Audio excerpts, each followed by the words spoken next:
welcome to the Becoming Us podcast. Sponsored by Yonder Limited, experts in project management and business support service.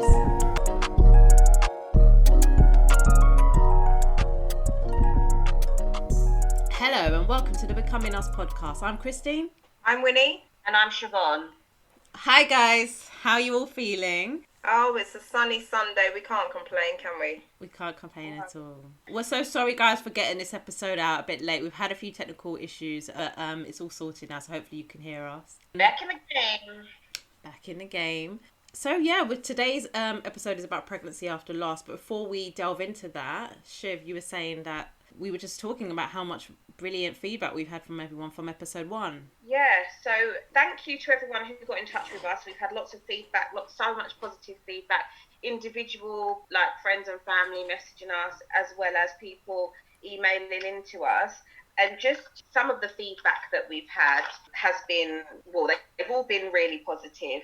It's kind of opened people's eyes and given people a platform to recognise that it's okay to talk about how they feel, and it's given people the opportunity to open up to, family members and to friends and stuff to talk about their feelings with this circumstance.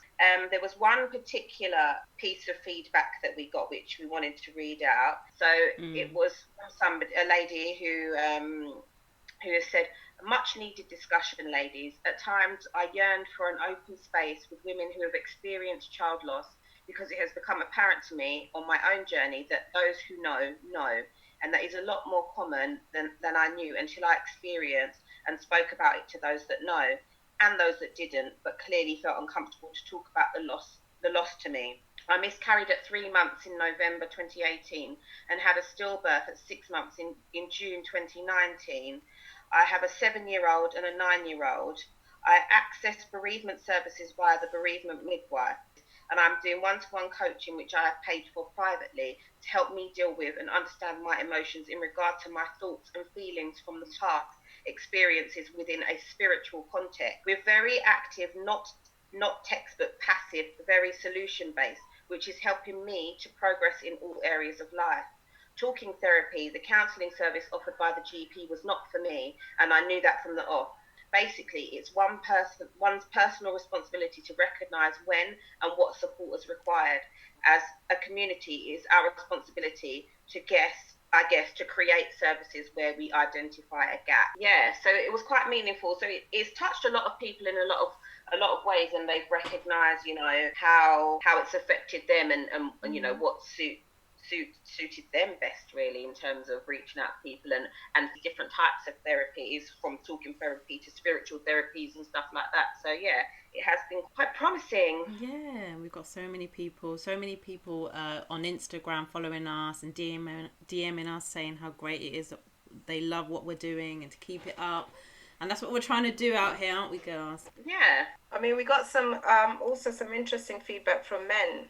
I came across one particular one which probably resonates with me personally. Was a male who was saying that it's not easy for a man to talk about his emotions, and there is the desire to be really strong about it, but it was, his perspective was to be strong in a different sort of way. So it wasn't an outward I'm going to deal with it and make public announcements, but more in an introverted way. So he would spend a lot of quiet time alone, almost crying in silence and self-isolating, just to avoid showing the emotion. So to everybody else it looked like he was dealing with it, but actually internally there was turmoil, and he just kept himself private and tried to be strong for himself and his family internally, but it wasn't an outward. Do you think that's quite common in most Black and Asian men? Do you think that's I think it probably goes two ways. Men with regard to baby loss or grieving in general? Yeah, they're either going quiet or they're going quite loud about it and saying that I'm just going to do my best for my family. I know, Siobhan, you had somebody who was quite the opposite of that, didn't you?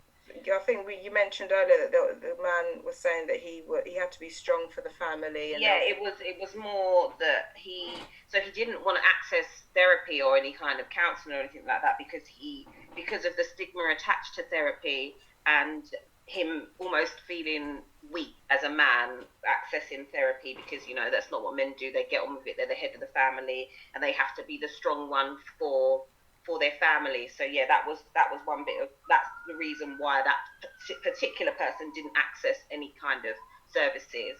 But then I mean, my guy didn't really talk about it very much to other family members either. So it was like, I'm fine, don't ask me any questions and I won't tell you anything. So it's not necessarily dealing with it, but there was a conscious effort to try and appear strong, even though the strength wasn't really there. Yeah. Really good feedback. Thank you so much for everyone that's fed back to us, DM'd us, either on Twitter or Facebook, liked our page. Thank you so much. All your feedback is really, really important. If you tell us what you are struggling with, we can address it in our podcast. We can then address it with agencies, and it's all about helping our community. So thank you so much for that. What this episode is about is pregnancy after loss. Winnie and I both have had children. Well, I just recently had my son Arthur. He's 8 months now, and Winnie went on to have 2 beautiful boys. And we're just talking about our experiences. Really, it's a huge subject out there. There's a huge community that talk about pregnancy after loss, because loss is in terms of whether you had a miscarriage, a stillbirth, neonatal death, or sudden infant death.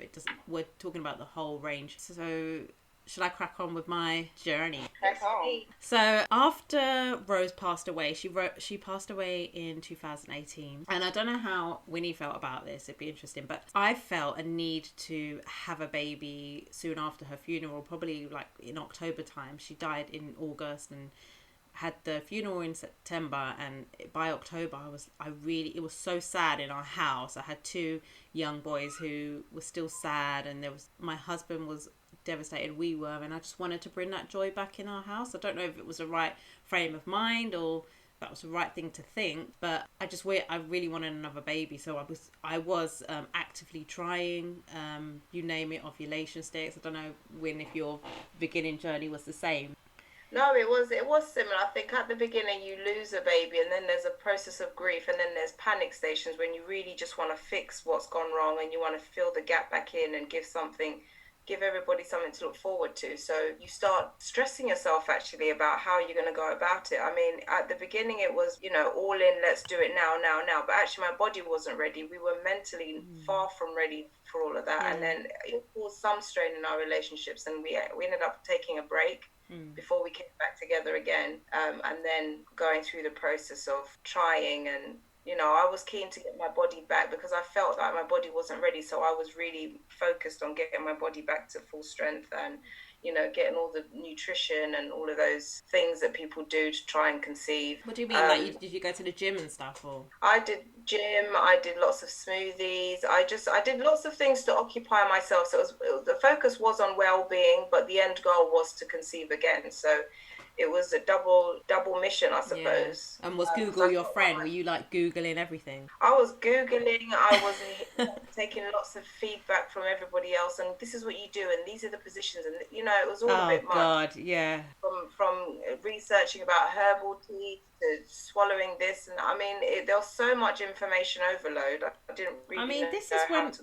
Sorry to interrupt you, but that's how I stumbled across how massive the Trying to Conceive community is out here in Instagram or social media, or how big it is. And that's when I noticed that going into it, that I was like, there's not many Black and Asians here in this community. There's just a lot of white women talking about how they're being so open about it. When I finally got pregnant, I was absolutely elated. I had like loads of pregnancy sticks, probably about 2 boxes full that I got from Amazon. And every single period I had, I was just putting in, and I was always disappointed. For months I was disappointed, and I was just seeing negative. But my cycles were crazy long, and the doctor put it down to grief, because I was still grieving and stressed, and I was putting my body through quite a lot, trying to also bring this joy back into our lives. And I think I don't know about you, but I just felt like, especially my mother, she was just like, you got to get on and try for another, and you just have another. And almost it's an unspoken thing that I felt that everyone in my family was expecting me to say, I'm pregnant again. I know, and that's the last thing you want to tell everybody about giving your loss. You almost want to keep it secret till you get to a safe space. But didn't you start misreading your body signs? Did you not start feeling, I've got a tender today? But really, you're just coming on your period. It's just the disappointment, the highs and lows of that waiting. Well, what do they call it? They call that something, waiting to the 2-week period. Oh, 2 week, yeah, 2 week wait. The 2 week wait. The 2 week wait, yeah. That 2 week wait, mate. You're dreaming all types of dreams. Yeah. And it's because we got to know, the good thing about it is that I did get to re-look at my body, and you almost, after the loss, I started to think, oh, is it my body is the reason that Rose died? So I thought, I've got to do something about it. I've got to be healthy now. I've got to sort out my organs. I've got to sort out my reproductive system. And you always placing blame on yourself. I didn't even for a second think it's my husband. You just don't think that as women, isn't it? It's all people. It's always pointed at responsibilities on you. So, and I was even thinking, as long as like IVF, I was like thinking, is there something wrong with me? Because although I was only trying for 6 months, and I say only because when you look at people's journey, some people are trying for years and years and years until they finally get their baby. So I sort of felt blessed. I didn't try for that long either. I think I planned this run up to pregnancy announcement thinking I'll be on some long treadmill trying to get there, and then it happened really quickly. And I was very happy about it, but it also made me more stressed that it happened so quickly. It's like I didn't have time to adjust or anything. So speaking about announcements, did you announce your pregnancy with your firstborn? Cameron. No, I didn't. I didn't announce it, actually. I think I didn't tell anyone I was pregnant. I think the first person discovered when I was about 5 months, and I could have sworn it was you, Christy. I'm laughing because I think it was me. I walked up to Winnie at the office. I didn't realise I was the first one to realise it. And being the ethnic that I am, I was like, sorry, are you pregnant, Winnie? I'm only grown now that I realise that I would never say that to a woman, so I just want to apologise for that. That would have been awkward if she would have been like, no. I know. And I didn't even know you that well then, did I? Because you hadn't been at the office for that long. No, that's the thing. Like, this is how I am too, well in that stigma of like, so it's such a normal thing in Black and Asian communities to have a baby. Yeah, so you just and go up and say, oh, you're pregnant. Or, oh. But it's just... where is the baby? Yeah. Just this, they don't think. But now I think awareness is getting into, parents of different generations are starting to realise they need to be a little bit more careful when they go to parties or gatherings, and not to make that assumption, not even to even bring it up or put that pressure on certain people. I know for me, when I went to gatherings after Rose's death, I was definitely belly watched. I don't know about you. And I just felt that with the announcement thing, I was so scared to announce it. I think I was telling you guys that I had taken so many selfies on the phone of me and my belly and my bump whenever I had a really cute outfit on or something. And then I'd just delete it instantly because I'd be scared. I didn't even want to send it. If I sent it to my husband, I'd be like 1,000 messages afterwards saying, don't send it on, don't send it on, don't send it on. So scared that people were going to see it. And I got to about 9 months pregnant until I said to my husband that, I do get people's anxiety, I get my own, but at the same time, I want to give hope. And a part of me just didn't want to be felt sorry for a little bit as well. So it was the selfish part of me was like, I don't really want people to feel sorry for me as this grieving mother as well. I want people to know that I've been blessed with another chance. A second time, second chance. So I just I put it out there when I was 9 months pregnant with so much like gratitude and stuff on it, and it was really nice. But even then, you waited 9 months. That's a long time for most ethnics to talk about a pregnancy. And I think I wanted to do it 9 months, sorted out the room, planned the baby ceremony. There's all types of things happening between now and 9 months. I did not plan I don't know about you, but I didn't buy a single thing. I know you already have stuff from the loss, but at the same time, I didn't put it out. I didn't put anything out. I didn't set up the cot. I didn't set up anything. People were asking, what do you want? What do you want? And I was like, can the baby just be born? That's what I want, the baby to be born and the baby to be okay. Yeah, so finally you had your rainbow baby. I did. He's called Cameron, and then I went off and had another one called Levi. And they're the cutest Levi was boys. The surprise one. That was only 2 months after. 3 months back at work, it was a bit of a surprise. Yeah. Were you scared to go on a contraception again, just in case? Because after we've sorry, I know it's a really personal question, but I just felt like one of the stigmas with contraception, especially the pill, is that messes up your cycle. And like, you know, when I asked my doctor, I was like, what can I get? Because I'm deep in my 30s. You can't give me the normal pill I was used to. And now you want to throw all these new medications at me. Hold on a minute, you know, I just had a loss. I don't want you to mess up with my cycle. You know what it was for me? I think it was I just spent a lot of time trying to get my body in tip-top shape. So I felt like I was living a clean eating diet for a while. No, I wouldn't call it a diet. I just kind of cut out the sugar and all the nonsense. And so to then start pumping my body with contraception pills and things, and I just wasn't in. Same.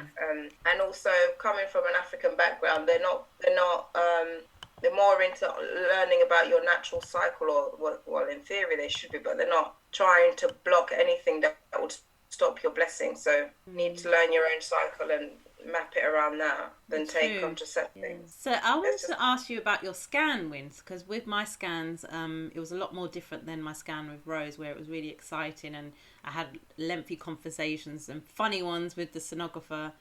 And then when I went in for the scan after loss, it was just a silent room. And, you know, even when the sonographer says, oh, everything's fine, you're like looking at them like, you liar. Tell me the truth. Or, yeah. What's happening, really? Did you feel the same? No, I did. It was all very anxious. I didn't enjoy being pregnant at all. I wanted the baby to be here. I wasn't really too comfortable with the in-between processes, the hospital visits, the conversations, the discussions about it. I just wanted to know that everything was fine. So I was on slight autopilot. And yeah, during those scans, I was pretty quiet, anxious, sweating in one armpit as usual. Only one armpit. Just the one, yeah. That's funny. That's a whole nother podcast, Win, that condition. You see the right side. It wasn't comfortable. It wasn't nice. I didn't feel safe. Nothing felt safe during that whole time. So when did you start telling people that you were pregnant? Well, after you discovered, Christine, I don't think I could. Did you tell family? I mean, family that were waiting, because I know with Black and Asian, you know, they're not with my family. They weren't. I think when they realised I weren't coming to parties and gatherings, they were like, oh, you know, something. Yeah. I think I told them at about 6 months, maybe. I started opening up about the conversations. Obviously, my mum knew. Yeah. But not the extended family. And how was your Sorry, go on. So if I hadn't spoken to you in the last 2-3 months, you wouldn't know a thing. Okay. How was your care with the pregnancy after loss? Was it a positive one? I think it was this time round, but I think because I was such a high risk pregnancy, so they had to justify. They had a lot more to justify in terms of my treatment. There was a lot of follow up, lots of appointments, lots of check-ins. Yeah, the NHS were brilliant, weren't they? You can't fault them with that. Yeah, I can't fault the NHS during that period. You had exceptional. Your loss in 2011 or no, 12? Oh no, 11. 2011, yeah. And your pregnancy was in 2012. Yeah, so Cameron was 2012, and then he was born in 2013. So fast forward to 2019, the care it's improved even more than that, where they've got this specialist community that just gives you one midwife throughout, and that midwife even delivers your baby, and then I think you had that as well, isn't it? Yeah, I had a trainee. I had a trainee midwife. Yeah, they gave me the same midwife that I had when I was with Rose. So I wanted to avoid going through the same horrible journey I went through, and my loss, and having to bring up all that grief. Yeah, that. And my consultant as well, because you have to see your consultant like every fortnight. Yeah. Yeah, and then they talk about any complications that could happen, and they try and prevent that from happening. So I can't feel it. It's just I really put my hands up. It was just amazing. Is it put your hands down or put your hands up? You know when you're put hands up. Don't shoot me. Okay, so I just wanted to... before we go there, I was just telling the girls that... Because my son now goes to nursery because I'm back at work. My dad and mum are retired now, so they give me a call every morning to see how my son Arthur's getting on at nursery, because he's quite young to go to nursery. And every morning, I first told them that, in the morning, he did start crying, Dad, when I passed the baby over to the nursery carer. And my dad was like, oh, God. And then every morning he rings up and says, how was he? Did he cry? And then I'll be like, yeah, Dad, yeah, he did cry. And then, but it was just for a few minutes. And then he's like, oh no, God, Dawn. That's my mum. Dawn, he cried again. He cried. And then you can hear my mum in the background going, oh God, why? Why our family? Just such a drama queen. Just worried, isn't it? Oh, bless them. So I do not tell them anymore. I just say he's fine when I handed him over, because that anxiety is what I don't need. Yeah. But we do have, it was really nice. Some people had emailed us, because we did ask for people to email us and ask if they have any questions for this particular episode. And I'm just asking these questions to you guys. So the first question is, having suffered the loss of a baby, how did this impact on your motivation to mother children in the future? So if I ask Wynn. Having lost a baby, how did it impact my motivation? I think I didn't have a comparison point because I hadn't been a mother before. I think I was grateful, but I think I was grateful in the first instance to be pregnant. But I know one of my prayers when I lost my first baby, and that was a stillbirth, it was let me at least have one day of breath, and I can, hold this baby's breath and smell it and see it and feel it. Wow. So I think the second time round, I was more grateful for those few days. But in terms of parenting, I had no comparison point. I just knew that I wanted to be a great mum. So I was going to try either way to be the best I could be. That's so powerful. Like, that really got me there. So, Shiv, for the future, any children that you do have, do you think that your motivation of being a mother's changed since having your loss? I don't think so. I wouldn't say my motivation's changed. I still have the same mindset, the same, morals and values. I think when the time does come, it will just be, I suppose, a little bit more tentative. I guess we'll all be on eggshells for a little while.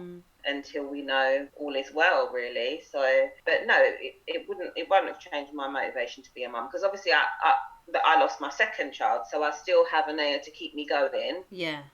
Day by day. So no, I still love being a mum, and I still, You know what it did? It did make me pay closer attention to was the milestones that children go through. Because when you hear about parenting, you're grateful to get through the first 3 months and the teething, and then you're grateful to get to the first birthday. Then you're grateful to get to, the second birthday. But I think every day, every small thing became a milestone. So I started collecting. So maybe it's a subconscious thing, but I started collecting small things, and I was taking pictures of the tiniest details. Yeah. Same. We've got through today. That's amazing. Let's get through to next week, because nothing is a given. And it reminded me that tomorrow is never promised. I was getting annoyed at, I think I was becoming the really annoying mother that was like, I'm making a big thing of every week that Arthur was alive, because I knew that 5 weeks is when Rose died. So every week I was just like, oh my God, I can't believe it. You're here, you're strong. And even like when he got to 6 months, I was just like, we'll have to celebrate this. That's half a year. I really celebrated it. Like I think it was so annoying. I had cakes and everything. It's a bit sad. Yeah, I remember. Yeah. A picnic in the garden. It was just too sad. But that's part of your motivation, I guess, isn't it? Yeah, so I suppose when you ask that question, there is a change, because I'm not sure if I would have been that way before. But like I said, I had no comparison point, but it was you're almost a bit nervous, so you're grateful, like, wow, we got here today. So... and the second question is, if you made a decision not to have any children after the loss, do you think your family and community would support that decision? And I think we spoke about this in the past, isn't it?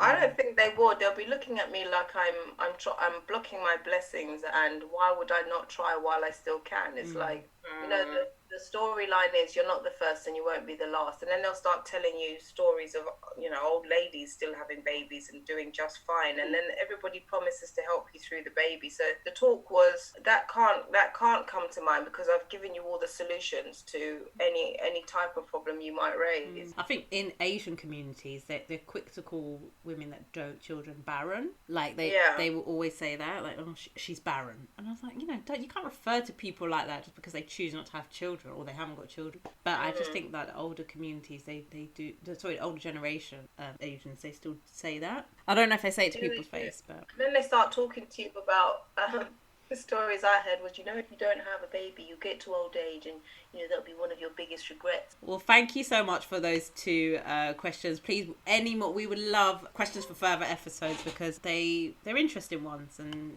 we don't usually get asked those, especially after the significant events that we've been through. Yeah. So this nicely brings us on to our next topic in Pregnancy After Loss episode, which is, and Siobhan's going to say it because I keep saying it wrong. Endometriosis. Thank you. So I'm just going to tell you a quick subtext about it. And Dr. Anita Morita is a gynecologist and she's an author. And she said that it's a condition that causes heavy and excruciating painful periods and pain during sex, and as well as infertility issues. And these are all topics that are known to be associated with stigma in society as a whole, but especially it's a taboo. It's just not spoken in the Black, Asian and minority ethnic community. And she goes on to say that understanding these symptoms are a cause for concern is the first step to seeking help, and many patients unfortunately think they're just things that need to be put up with because that's what Black and Asians go through, and our bodies are different to the BMIs that the NHS say, so they're just taught to deal with it at school, or in the past they were just told to deal with it, and they just feel that they're just unable to talk about it with their family and friends because it's it's a bit of a taboo subject, isn't it, in a Black and Asian community. So we have Kelly Jade, who is our guest today, and is Siobhan's close friend, and she has an amazing journey. Siobhan, do you want to introduce our guest? Well, as you've just said, we've got Kelly Jade on today, who is a close friend of mine.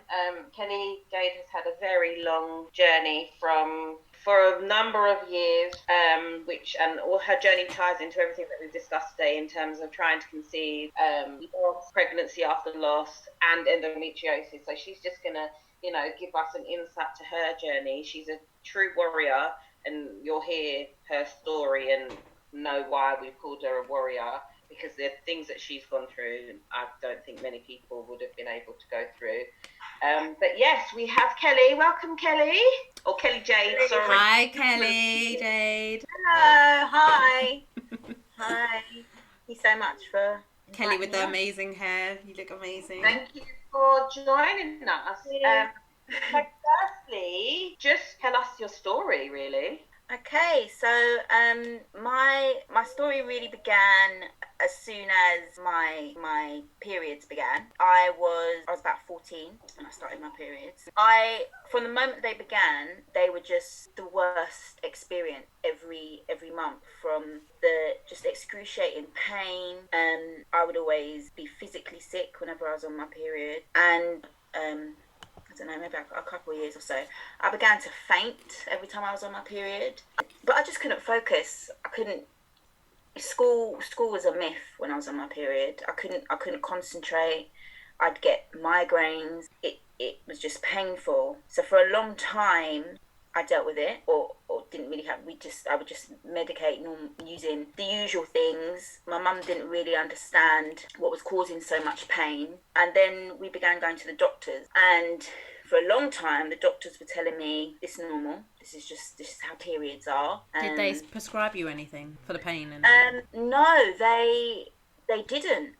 They didn't prescribe me anything. I wasn't. Did you feel like they downplayed it a bit? Oh yeah, on a few occasions, going to the doctors and the doctors telling me this is in your head. There's nothing wrong with you. This is a painful period. There's nothing more that we can do. Use a hot water bottle. Take some paracetamol. Oh God. And that is it. And it went on for 6 years. I didn't know what was wrong. My mum finally decided enough was enough, and we went to a private doctor. Was diagnosed with endometriosis. They explained that it's tissue resembling the lining of the uterus. It grows on the wrong side, and it causes scarring, lesions, adhesions, ovarian and other cysts. And it's a chronic illness. You know that now.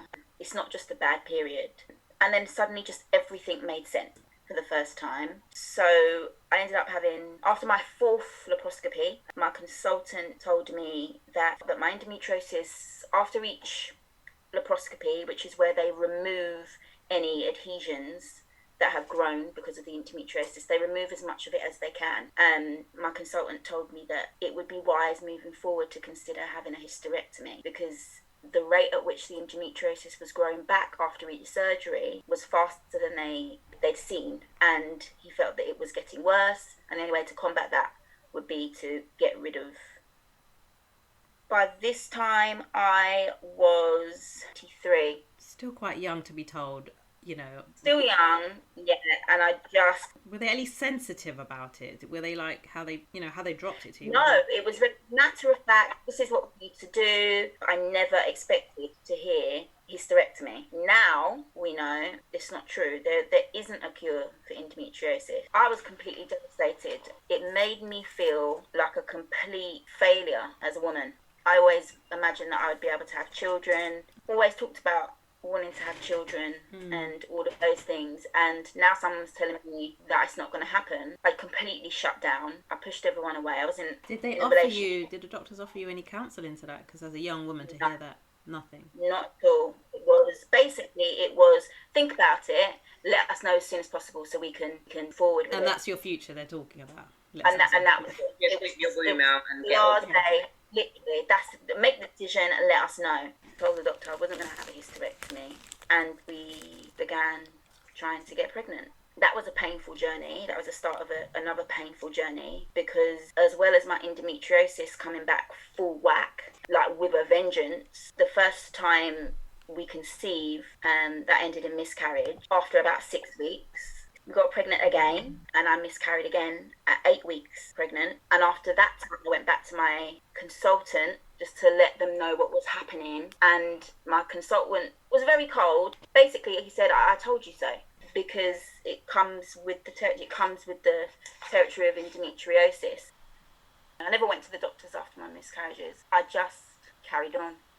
Why? Why did you not go to the doctors? I did after the first one, but I didn't after the others, because it just felt I had a huge issue with embarrassment. I was so embarrassed. Did you feel as a black woman, I should be able to do this? Yeah, and I felt like a huge failure. My mum has always told me, I can always remember telling her that she's always been a very fertile person and she could get pregnant at the drop of a hat. And I just remember feeling like, why isn't that me? My older sister had a son at the time, and she was just enjoying pregnancy and loving it, and I just felt very... It's hard, isn't it, when you see yeah, that around and there was people around me were having babies, and their family as well. Yeah, and I couldn't do it, and so I just tried to. I didn't want to let people know that I couldn't do it. I would rather them know that the doctor had said I can't do it than know I was trying and failing. That takes us back to that stigma again, that same stigma about, that we don't talk about, when we're struggling to have children, or if there's an issue, we just get on with it. Just do it. Like that author said, Yeah. True. So when I was pregnant, we got to 3 months. We went to our 5-month scan. And although I was happy to be pregnant, I never bought anything. We went to our 5-month scan, and up until then they kept saying the same things: a very healthy heartbeat, very strong. And then at the 5-month scan they said that something didn't seem quite right, so they were going to refer us to St Thomas's, to a specialist fetal heart unit. So in my head, something wasn't right. We went to the appointment. They told us that we were having a girl, so we knew that it was a baby girl. We went to the appointment and they told us that her heart hadn't formed properly, and that her heartbeat was strong, and everything was functioning because she was dependent on me. They said that she would be able to have an open heart surgery on the day that she was born, but she also didn't have a spleen. They explained that children without a spleen would probably not live longer than 11 years old. And it gave us a lot to think about. They told us to go away and think about what we wanted to do moving forward. And I can't explain how I felt. I completely shut down. And I shut down. I didn't want to talk to anybody.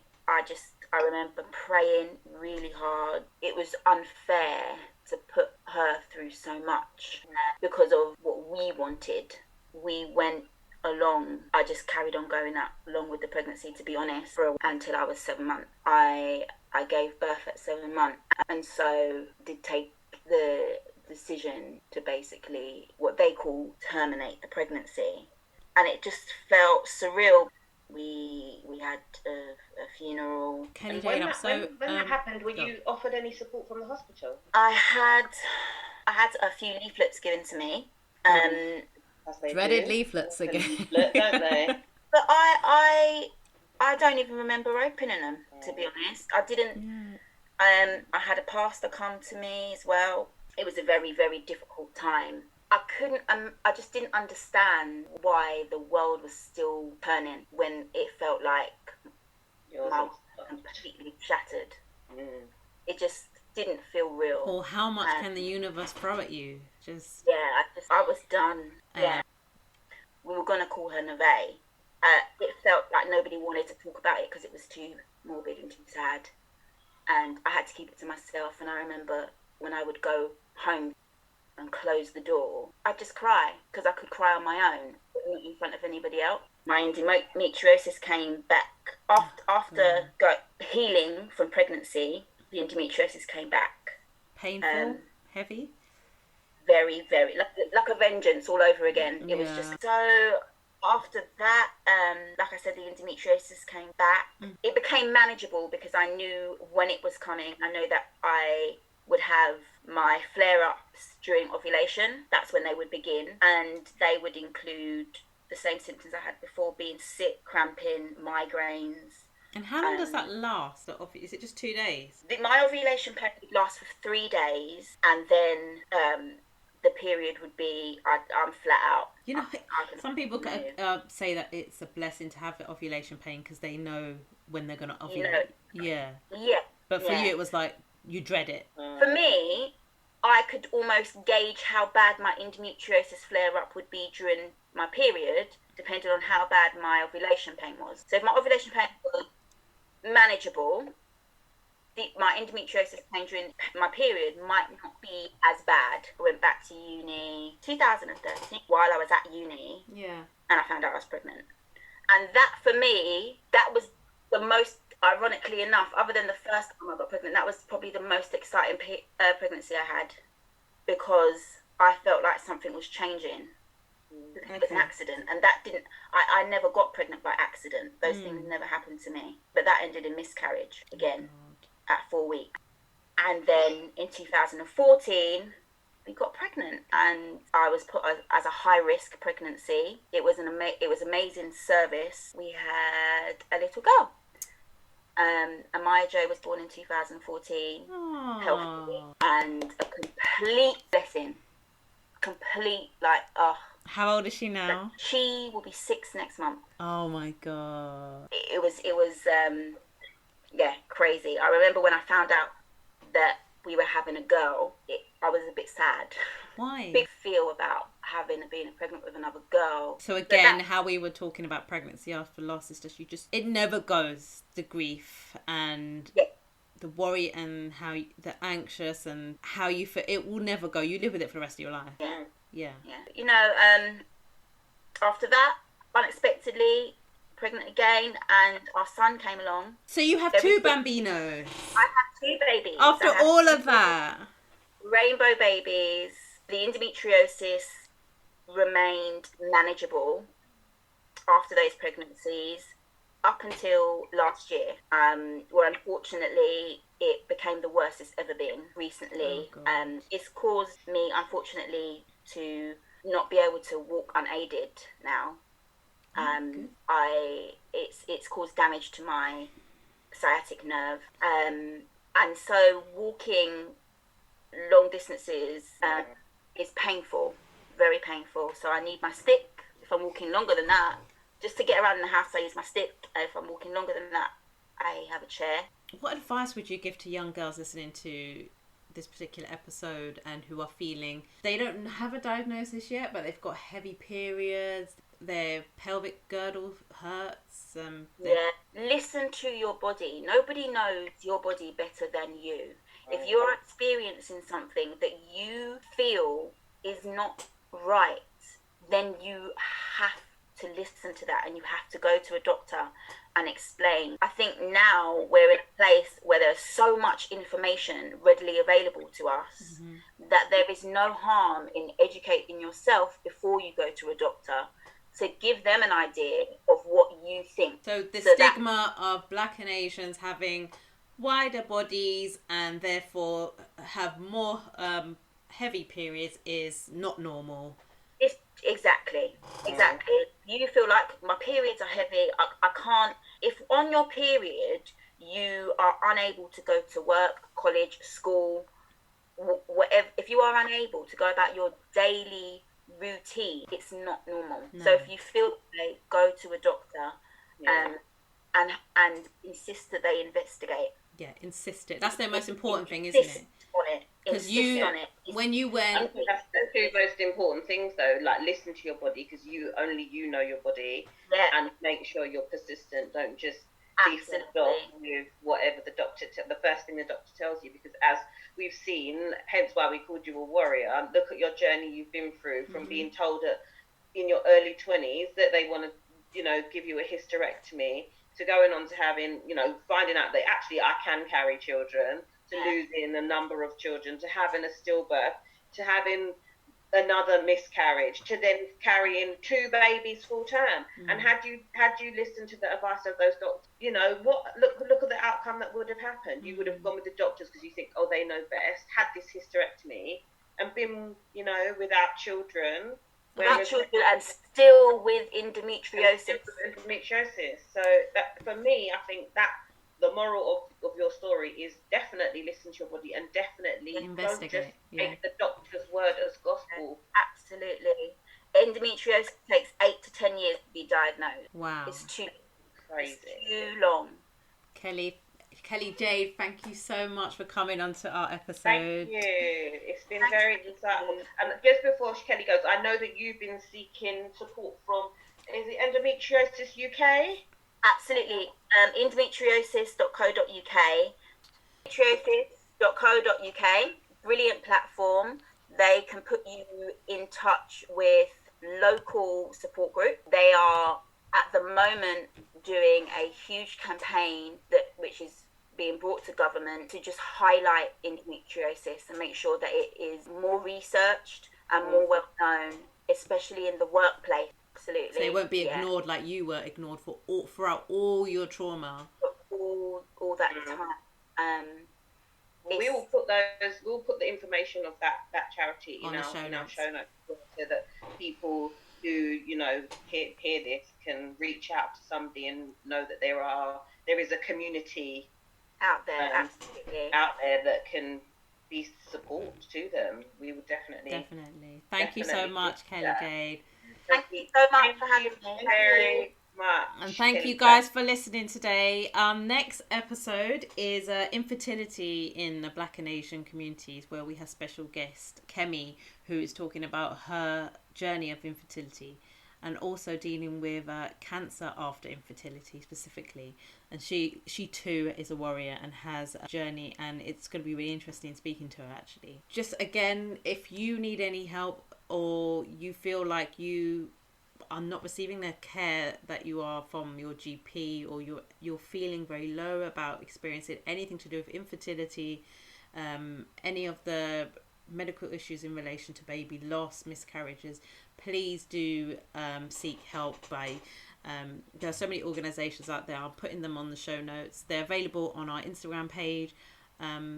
Organizations like Baby Loss UK, Pregnancy After Loss, SANS, there's loads out there. I will put them on the show notes. Please get in touch with us, and thank you so much for listening. We'll see you later. Thanks, guys. Thanks again, Kelly. Bye. Bye.